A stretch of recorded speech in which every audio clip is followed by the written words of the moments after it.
रात के 3 बजे थे। ठंडी हवा बदन को चीरती हुई निकल रही थी। विशाल अपने दोस्त रोहित के साथ शहर से गांव की ओर जा रहा था। अचानक उनकी कार का पेट्रोल खत्म हो गया। वे अंधेरे में दूर तक देखते रहे, लेकिन चारों तरफ सन्नाटा था।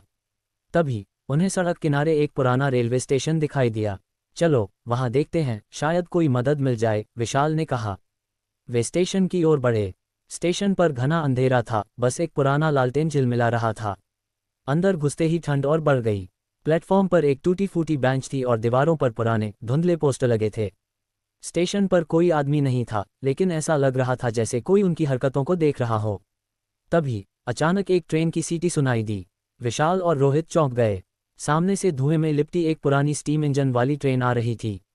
ट्रेन धीमी हुई और प्लेटफॉर्म पर रुक गई, लेकिन उसमें कोई यात्री नहीं था, सिर्फ अंधेरा था। ये ट्रेन असली है या? रोहित के मुंह से बस इतना ही निकला। तभी ट्रेन के दरवाजे से एक छायामूर्ति बाहर निकली।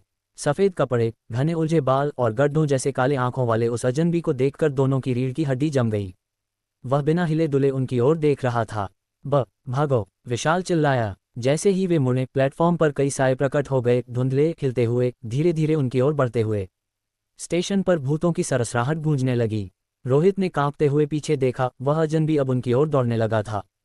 दोनों दौड़ते हुए स्टेशन से बाहर भागे, लेकिन जैसे ही उन्होंने स्टेशन की दहलीज पार की, सब कुछ अचानक शांत हो गया। न ट्रेन थी, न भूतिया आकृतियां, कुछ भी नहीं। बस वीरान सड़क और ठंडी हवा। हौंफते हुए वे कार के पास पहुंचे और चमत्कारिक रूप से पेट्रोल का मीटर अचानक फुल दिखाने लगा। डर के मारे बिना कुछ सोचे उन्होंने कार स्टार्ट की और तेजी से वहां से निकल गए।